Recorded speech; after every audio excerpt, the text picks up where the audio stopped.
Jake Morrison pressed his face against the small window of the transport ship Meridian. Ow. Earth looked bigger and bigger as they got closer. 5 long years of fighting aliens called Zephyrians across space were finally over. Jake felt happy, but also scared. He was going home, but home might not be the same.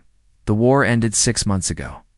Jake had done something very brave and dangerous. Snuck into an enemy ship all by himself and stole their secret battle plans.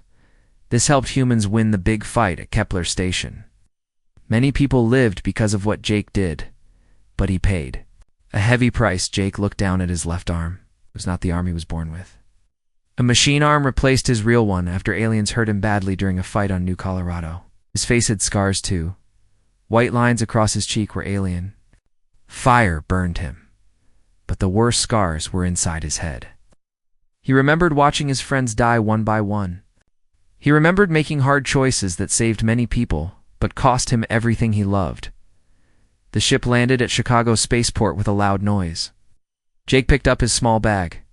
He did not have much. 5 years of war taught him not to need many things. He walked down the ramp and looked around. He hoped to see crowds of people cheering for the war heroes coming home. Instead, he saw only a few old soldiers and his sister Katie. She ran to him with tears in her eyes. Jake, oh my God. Jake, Katie hugged him tight. She was 23 now, not the 18-year-old girl he left behind. I missed you so much. I missed you too, Katie. Jake's voice sounded rough. He had not talked much in the last few months. Katie stepped back and looked at his scars and metal arm. Her eyes got sad. Are you okay? I mean, really okay? Fine? Jake lied. He was not fine, but he did not want to worry her more. They walked through the spaceport together. Jake saw other soldiers meeting their families. Some got big welcomes with lots of people. Others, like Jake, met only 1 or 2 people. A news reporter talked to a pilot who bombed alien ships. The camera did not look at Jake at all. Why isn't anyone talking about what you did? Katie asked. You saved so many people. My missions were secret, Jake said. Most people don't know about them. This was true, but it still hurt. Jake risked everything for Earth. He lost friends and parts of his body, but because his work was secret, no one knew he was a hero. Katie drove him to a small apartment she found for him. It was in Riverside Heights, the same area where they grew up. The apartment was tiny but clean. It had 1 bedroom, a small kitchen, and a living room with an old couch. I know it's not much, Katie said, but I thought you might want to be somewhere familiar. Jake looked around. Everything felt strange. The walls were too white. The room was too quiet. In space, ships always made noise. Here, the silence felt heavy. It's perfect, he said. Thank you. Katie left after helping him put away his few things. Jake sat on the couch and stared at the wall. He did not know what to do now. For 5 years, every day had a purpose.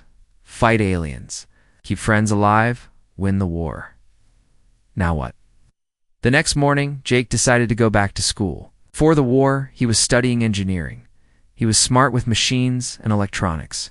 The military paid for college if veterans went back to school. Jake thought learning might help him feel normal again. He walked to Riverside Community College. It was not far from his apartment. The campus looked different. New buildings stood where old ones used to be. Students walked around with devices he did not recognize. Everything moved fast. Everyone seemed young. Jake went to the office to sign up for classes. The woman behind the desk looked at his military papers. Engineering, huh? She said. That's a tough program. Are you sure you're ready for college after being away so long? I think so, Jake said. She gave him a schedule and a map. Jake would take math, science, and engineering classes. He would also take English because he needed to improve his writing. His first class was Advanced Engineering with Professor Linda Hayes. Jake arrived early and sat in the back row. Students came in talking and laughing. They looked so young and carefree. Jake felt old even though he was only 20-6. Professor Hayes was a kind woman in her 40s. She had gray hair and wore glasses. When she saw Jake, she smiled. Must be Jake Morrison, she said. Welcome back to school. Heard you served in the war. Yes, ma'am, Jake said. Well, I'm glad you're here. Your experience might give you a different view on some of our projects. The class was about building machines and solving problems. His military training taught him to think fast and fix broken things. But he noticed other students looking at him strangely. They whispered to each other and pointed at his scars. After class, Jake walked to the cafeteria. He got a sandwich and sat alone. A few tables away, he heard students talking. "Did you see that guy with the metal arm?" one said. "Yeah, he looks scary," another replied. "I heard he was in the war, probably killed lots of aliens. Those military guys are all crazy. They can't handle normal life." Jake pretended not to hear, but the words hurt. He finished eating quickly and left. The next few weeks were hard. Jake went to classes and tried to focus on learning. He was good at the work, but making friends was difficult. Most students were much younger than him. They worried about tests and parties. Jake worried about flashbacks and nightmares. At night, Jake had bad dreams. Sometimes he dreamed about the war. Sometimes he dreamed about his dead friends calling. For help, he would wake up sweating and shaking. The quiet apartment felt like a prison. Katie visited once a week. She brought food and tried to cheer him up. "How's school going?" she asked one evening. "It's okay," Jake said. "The classes are easy, but everything else is hard." "What do you mean?" Jake told her about the stares and whispers. He told her how young and different everyone seemed. "Give it time," Katie said. "People will get used to you, and you'll get used to them." Jake hoped she was right, but he was starting to doubt it. Each day felt harder than the last. He began to wonder if coming home was a mistake. 3 weeks into the semester, Jake met Brad Coleman. Brad was everything Jake was not. He was 21, rich, and confident. His father owned Coleman Tech, a company that made millions selling alien technology after the war. Brad drove an expensive car and wore clothes that cost more than Jake's monthly rent. Brad first noticed Jake during engineering class. Professor Hayes was explaining how to build communication devices. Jake raised his hand and suggested a different approach based on alien technology he had seen during the war. "That's interesting," Professor Hayes said. "How do you know about Zephyrian communication systems?" "I studied them during my service," Jake said simply. After class, Brad walked up to Jake with 2 friends. Paul Martinez was short and loud. Steve Chen was tall and always looked bored. "So you're the war hero," Brad said with a fake smile. "I heard you fought the bad aliens." "I did my job," Jake replied. "Your job was killing, right?" Brad's smile got nastier. "Must be hard to adjust to normal life after all that violence." Felt his hands tighten into fists. His military training told him to be ready for a fight, but he forced himself to stay calm. "I need to get to my next class," Jake said and walked away. Brad laughed behind him. "See you around, soldier boy." Harassment started small. Jake would find his locker messed up. Someone had written killer on it with marker. His textbooks disappeared from his backpack. Other students avoided sitting near him after Brad spread rumors that Jake was dangerous and unstable. "I heard he attacks people in his sleep," Brad told a group of students in the cafeteria. "My dad says all these war veterans have problems in their heads." Jake heard this but said nothing. He ate his lunch alone and tried to ignore the stares. The bullying got worse each week. Someone hacked into Jake's student account and changed his grades. They signed him up for clubs he never joined. They posted fake messages on the school message board saying Jake was looking for fights. Paul and Steve thought it was funny to bump into Jake in the hallways. They would knock his books out of his hands and then say sorry with big fake smiles. In the parking lot, they would park their cars very close to Jake's old motorcycle so he could barely get it out. The worst part was the social media. Brad created fake accounts and posted pictures of Jake with mean comments. He found Jake's military records online and shared stories about the battles Jake fought. But Brad twisted the stories to make Jake look like a crazy person who enjoyed killing. "Look at this psycho," one post said with a picture of Jake in his military uniform. "He probably dreams about shooting people. Why do we let these killers in our school?" Professor Hayes noticed something was wrong. Jake stopped participating in class discussions. His work was still perfect, but he looked tired and angry all the time. "Jake, can you stay after class?" she asked one day when the other students left. Professor Hayes sat down next to Jake. "Is everything okay? You seem different lately." Jake wanted to tell her about Brad and his friends. But what could he say? The rich college kids were being mean to him? It sounded stupid compared to fighting aliens. "I'm fine, Professor," Jake said, dusting to civilian life. Professor Hayes did not believe him, but she could not force him to talk. Jake found two people who did not treat him badly. Amy Rodriguez was a computer science student and a veteran like Jake. She served in the Space Navy during the war. She was smart and tough, with short black hair and serious eyes. "I know what you're going through," Amy told Jake one day. They were both eating lunch alone at separate tables when she came over. "The adjustment is hard for all of us." "Deal with it," Jake asked. "I focus on my goals," Amy said. "I want to be a computer engineer. These kids can say whatever they want. In a few years, I'll have a good job, and they'll still be spoiled brats." The other person who was kind to Jake was Ben Carter, a quiet student who read a lot of books about military history. He knew about Jake's war record because he researched it online. "What you did at Kepler Station was amazing," Ben told Jake after class one day. "You saved thousands of lives. How do you know about that?" Jake asked. Most of his missions were classified. "I have good sources," Ben said with a shy smile. "My uncle works for military intelligence. He told me some stories." Having Amy in Ben and his friends helped, but it did not stop Brad's campaign against Jake. If anything, Brad got more aggressive when he saw Jake was not completely alone. The situation reached a breaking point on a Friday evening. Jake was walking to his motorcycle in the parking garage when Brad, Paul, and Steve cornered him. They had been drinking and smelled like alcohol. "Hey, soldier boy," Brad said, stepping close to Jake.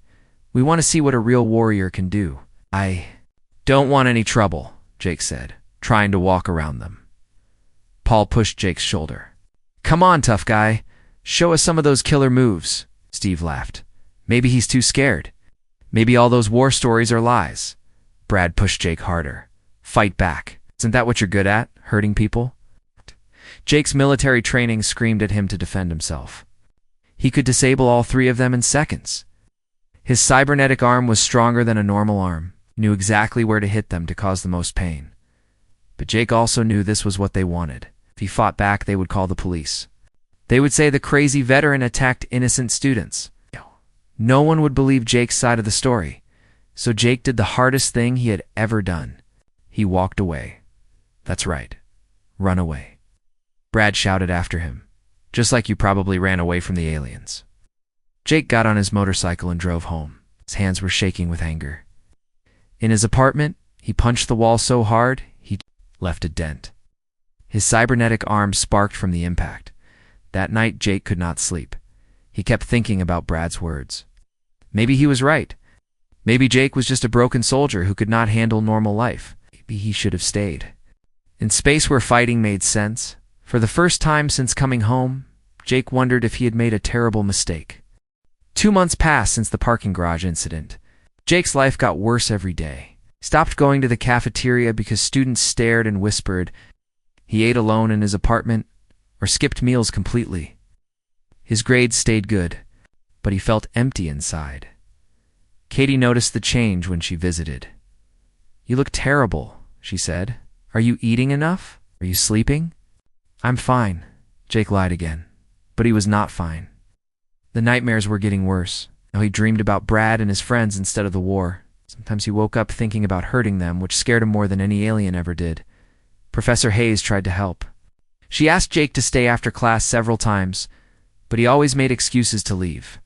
Amy and Ben worried about him too. They invited him to study together, but Jake said no. He did not want his problems to affect the few friends he had. Brad's bullying continued. He created new fake social media accounts to post mean things about Jake. He convinced other students that Jake was dangerous. Some parents even complained to the school about having a violent veteran in classes with their children. Jake felt trapped. He could not fight back without proving their point about unstable soldiers. He could not quit school because he had nowhere else to go. He started thinking about leaving Earth again, be joining the space patrol or finding work on a colony planet. Then everything changed on a Tuesday. Morning in November, Jake was in advanced engineering class when the emergency alarm started ringing. The loud noise hurt everyone's ears. Red lights flashed on the walls. "Everyone stay calm," Professor Hayes said, but her voice sounded worried. "This is probably just a drill," a voice came through the speakers. "This is not a drill. Students and staff must go to secure locations immediately. Lock all doors and windows. Do not go outside." Students started talking loudly and asking questions. Some pulled out their phones to call their families. Jake felt different than everyone else. They panicked, his military training kicked in. He listened carefully to the sounds outside. He heard explosions in the distance. He heard aircraft flying low and fast. These were not human aircraft. The engine sounds were wrong. "Those are alien ships," Jake said quietly. "What?" Professor Hayes asked. "Listen to the engines," Jake said. "I know that sound. Those are Corvani attack ships." Before anyone could ask more questions, the windows exploded inward. Glass flew everywhere as students screamed and dropped to the floor. Through the broken windows, Jake saw creatures in dark armor jumping down from hovering ships. The Corvani looked like tall insects walking on two legs. They had 4 arms and big black eyes.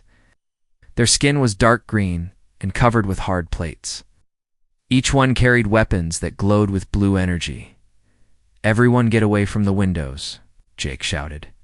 His voice was strong and commanding. "To the back of the room now." Students listened to him without thinking. Even Brad, who was in this class, followed Jake's orders. Fear made everyone equal. The aliens smashed through the main door of the building. Jake could hear them moving through the hallways, making clicking sounds as they talked to each other in their strange language. "We need to barricade this door," Jake said. He started pushing desks and chairs against the entrance to their classroom. "What's happening?" a girl named Lisa asked. She was crying. "The Corvani are raiders," Jake explained while working. "They attack planets after big wars, hoping to find them weak. They probably think Earth is helpless after fighting the Zephyrians." Amy appeared at Jake's side, helping him move furniture. "How many are there?" she asked. "Hard to say. It's maybe a few hundred per city." Tactics. "And take hostages to stop orbital bombardment." Brad was sitting in the corner, shaking. His face was white with terror. "Are we going to die?" he asked. "Not if I can help it," Jake said. Through the windows, Jake saw more alien ships landing on the campus. Corvani soldiers were rounding up students and teachers in the courtyard. Some humans were fighting back, but the aliens' weapons were too powerful.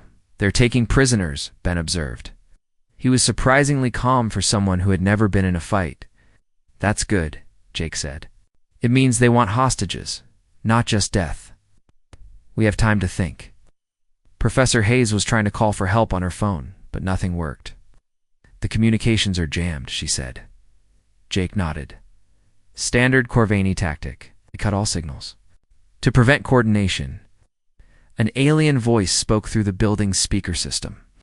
It was hard to understand because Corvani voices sounded like insects buzzing, but Jake knew their language from intelligence briefings. "They're saying all humans must come outside and surrender," Jake translated. "Anyone who resists will be killed. Anyone who hides will be hunted down." "So what do we do?" Amy asked. Jake looked around the room. 3 students and 1 teacher were depending on him. These were the same people who had ignored him or bullied him for months. That did not matter now. They were humans, and he was a soldier. "We fight," Jake said simply. "Fight." Brad's voice was high with panic. "We can't fight aliens. We're just students." "You're just students," Jake corrected. "I'm a soldier. Soldiers protect people." Jake started examining the classroom. It's 2S. Mine switched into tactical mode, something that had been sleeping for months. He looked at the broken windows, the furniture, the electrical outlets, and the supplies in the cabinets. "Amy, you're good with computers, right?" Jake asked. "Yes, but they're jamming, not communications. I need you to look at their equipment. Corvani technology has weaknesses if you know what to look for." Jake turned to Ben. "You know military history. You understand strategy. I need you to help me organize everyone. Even Brad got a job. You know this building better than anyone. Jake told him. Where are all the exits? Where do they keep maintenance supplies? For the next hour, Jake transformed the classroom into a command center. He used his engineering knowledge to build devices from broken electronics and school supplies. Amy worked with him to analyze alien signals they could intercept. Their shields operate on a specific frequency, Amy discovered. If we can disrupt it, we can hurt them. Jake finished. Good work. The aliens were getting impatient. They started searching the building room by room. Jake could hear them getting closer, their metal feet clicking on the floor. Everyone needs to understand something, Jake said to the group. I'm going to get you out of here alive, but you have to trust me completely. No questions, no arguments. When I give an order, you follow it immediately. Okay, you do that? Everyone nodded, even Brad. Good, Jake said. Then, let's show these aliens what humans can do. Jake's plan was simple, but dangerous. The Corvani expected humans to either surrender or run away in panic. They did not expect organized resistance from a college classroom. Using parts from broken computers and lab equipment, Jake built a device that could disrupt alien shield generators. Amy wrote a program that would hack into their communication system. Ben organized the students into teams with specific jobs. Lisa and Kate, you'll create distractions, Jake explained. Let's make noise in the south hallway to draw them away from our real attack. Paul and Steve, you're with me for the assault team. Paul looked surprised that Jake chose him despite months of bullying. Why me? Because you're fast and you follow orders when it matters, Jake said. That's all I need. The first test came when 3 Corvani soldiers reached their floor. Jake's jamming device worked perfectly. The alien shields flickered and failed.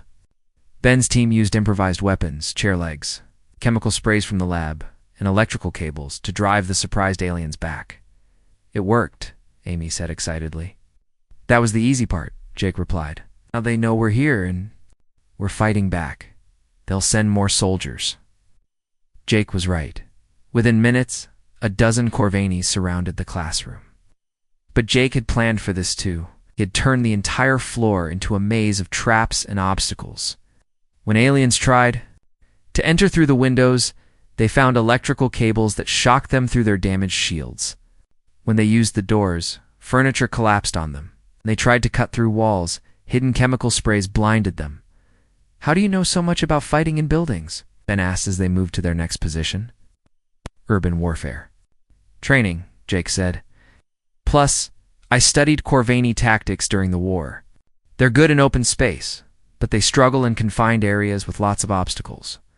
The fighting continued for hours. Jake's group rescued other students and teachers who were hiding in different parts of the building. Soon he had 50 people following his orders, turning the college into a fortress. Brad proved to be braver than anyone expected. When aliens cornered a group of freshman students, Brad volunteered to lead them to safety through the maintenance tunnels. He came back covered in dirt, but proud of what he had done. I never knew you were so smart about fighting, Brad said to Jake during a quiet moment. I never wanted to be, Jake replied. But sometimes you have to use what you're good at too. Protect people. Amy's computer skills became crucial when she hacked into the alien command network. Jake, I found something important, she said. The main Corvani commander is in the administration building. If we can capture him, their whole attack force will retreat. How do you know that? Their culture is based on warrior honor. Their leader is defeated in combat. The others have to withdraw or face shame. Jake looked out the window at the administration building. It was 3 blocks away across open ground. Dozens of alien soldiers guarded it. Getting there would be almost impossible. I'll go alone, Jake decided. No, Amy said firmly. We're a team now. We go together. Ben nodded agreement. Even Brad stepped forward. You helped us when we needed it, he said. Now we help you. Jake felt something he had not felt since coming home. He belonged somewhere. These people were not just classmates anymore. They were his squad. The assault on the administration building was the hardest fight of Jake's life. Harder than anything he did during the war, because now he was protecting people he cared about, not just following orders. They moved across campus using underground tunnels and covered walkways. Jake's cybernetic arm proved its worth, crushing alien weapons and ripping through their armor. Amy's hacking skills disabled security systems. Ben's strategic thinking helped them avoid traps. Even the students who used to mock Jake fought bravely. They carried supplies, treated wounded civilians, and stood guard while the main team advanced. The final battle happened in the college president's office. The Corvani commander was 8 feet tall, with scars covering his green skin. He carried a weapon that shot lightning-like energy bolts. Human warrior, the alien commander said in broken English, "You fight well for a soft species." "I fight for my people," Jake replied. The combat was brutal. The alien was stronger and had better weapons, but Jake was smarter and more experienced. He used the office furniture as shields and weapons. His cybernetic arm could block energy bolts that would have killed a normal human. When Jake finally defeated the commander, the remaining Corvani forces immediately stopped fighting and returned to their ships. Within an hour, the entire alien fleet left Earth's atmosphere. News crews arrived to find Jake and his team exhausted but victorious. The story spread quickly. A war veteran and college students had driven off an alien invasion, using nothing but classroom supplies and determination. Brad gave interviews praising Jake's leadership. "He saved all of us," Brad told reporters. "I was wrong about veterans. Now they're not broken. They're heroes who never stopped protecting us." Professor Hayes nominated Jake for every academic honor the college offered. Amy became his study partner and eventually his girlfriend. Ben wrote a book about their experience that became a bestseller. Most importantly, Jake found his place in the world. He started a program to help other veterans adjust to civilian life. He finished his engineering degree and became a teacher himself. At his graduation ceremony, Jake spoke to a crowd of students, veterans, and families. "Learned something important these past months," he said. "Being a hero is not about fighting aliens or winning wars. It's about standing up for people who need help, even when it's hard. It's about using your skills to make the world better, not just for yourself, but for everyone." The crowd cheered, but Jake was looking at his friends in the front row. Katie was crying with pride. Amy smiled and gave him a thumbs up. Ben clapped enthusiastically. Even Brad, who had become one of Jake's best friends, shouted his approval. Jake had finally come home.